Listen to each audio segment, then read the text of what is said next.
Hello, and welcome to the 23rd annual first competition brought to you by Team 341. It is about 40 minutes until the game is announced. Let's see what the people have to say.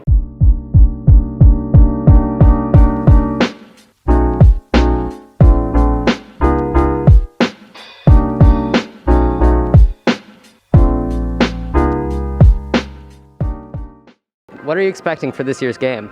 I'm really expecting one of those big ball game pieces. I think that'd be very exciting because I don't know how to make a robot that can pick one of those up. But I am expecting it to be quite a challenge, but not something that we can't handle. What elements can we expect from the strategy team? We're definitely going to make sure that our robot is very good at one thing. That's what we're striving for this year, instead of being an all-around robot and trying to kind of expand our reaches a little bit too far. So we're going to be a robot that at competitions you'll see and you'll think 341 is the best at something on the field. On the day of kickoff, our entire team comes together in our school auditorium to watch the game be revealed. Then we all come into a classroom and popcorn read the entire game manual.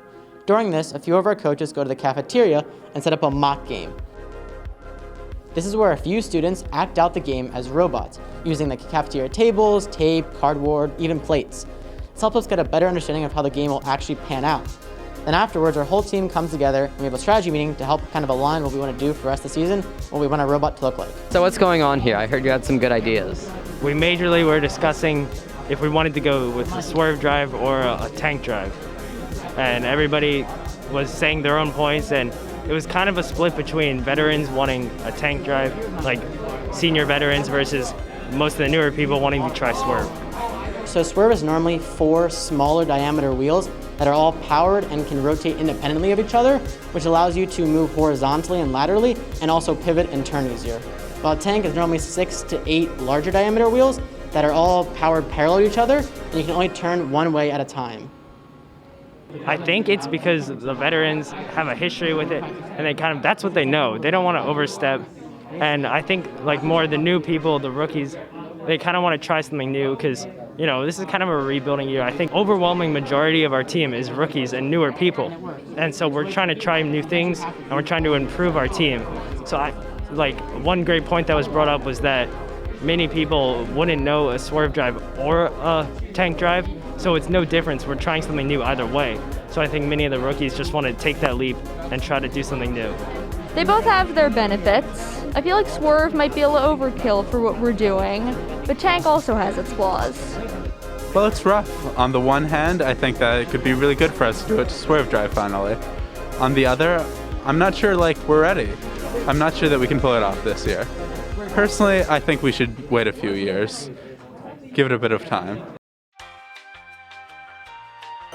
This is one of our first designs. We found it online when we saw a video of a team that did it.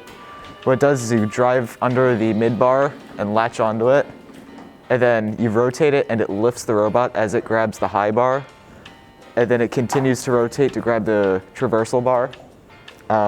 This prototype was 2 telescope arms with hooks on the end, and they can rotate. So you kind of grab one of the bars, and then as you pull up, you can angle the next one to go up to the next height, and then just repeat that again. This one has a hook that's mounted to the robot and a arm that uses pneumatics to move, and it would grab the bar and pull the robot up to it so the robot can latch onto the bar as the arm moves to the next rung. This one used a set of rails to move 2 hooks.